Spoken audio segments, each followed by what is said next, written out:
Chapter 19. Okei took a square piece of colored paper from the short stack on the picnic table. She folded and pressed, then pulled out on the corners and looked at the origami bird she had just made. She was sitting at a table in the Veerkamp's yard, making origami favors for the sayonara party that would be held that night. Herr Schnell would soon be leaving to go to Japan. Matsu and Henry finished setting up tables and benches, and now they were putting kerosene lanterns on the tables and hanging them on posts around the yard. There would be singing and dancing and lots of delicious food. All of the neighbors were invited. Some of the children would try to eat with chopsticks, but few had mastered the art. There would be much rice spilled tonight. The three friends enjoyed working together. After the young men finished their jobs, they joined Okei at the table. Henry picked up one of the birds, held it in the air as though making it fly, and then he turned toward his friend. "Matsu," he said, "I can't wait to see your samurai dance tonight. You really look like a warrior when you swing that sword around." The samurai laughed as he stood back and looked at Henry. "It is not a dance, Henry. It is more of an exercise where I show strength, discipline, balance, and patience. Those are things I apply to the way I live." Then Matsu looked at Okei and asked, "What is the rest of it, Okei?"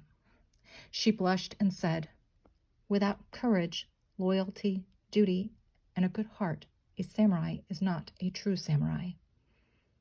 Matsu smiled and bowed to her, but still Henry persisted with questions. "Did you ever use your sword when you lived in Japan?" "Yes, to cut down the trees," said Matsu jokingly. Matsu never talked about the fighting in Wakamatsu. The war was over, but many people died there.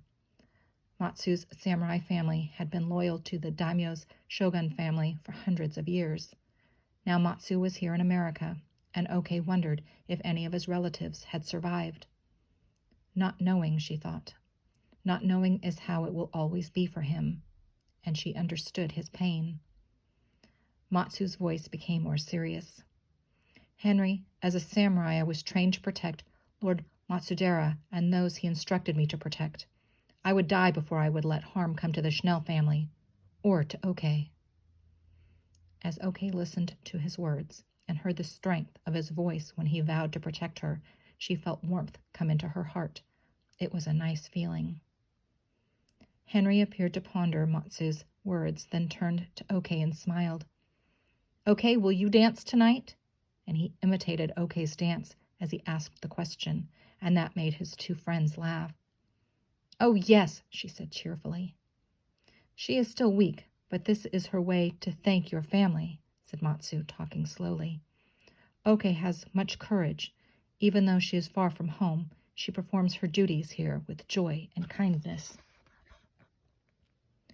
"When you wear the kimono, Okei, you are beautiful," said Henry. "And when you dance, you are graceful." Okei blushed at the word beautiful and smiled shyly. That was just Henry talking.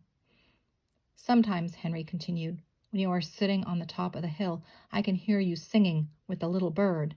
It's hard to tell which is the bird and which is you." "Yes," said Matsu.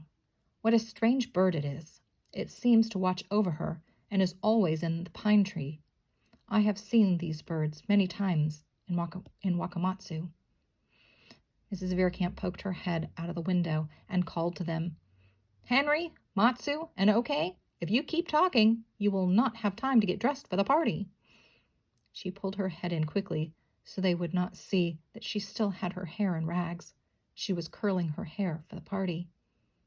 The three friends smiled and finished their work. Okei was happy, and she was almost sorry that she would be going back to Japan. She would miss Henry. Matsu, of course, would go with Herr Schnell. She was sure he would, for he was family too. Matsu and Okei hurried home.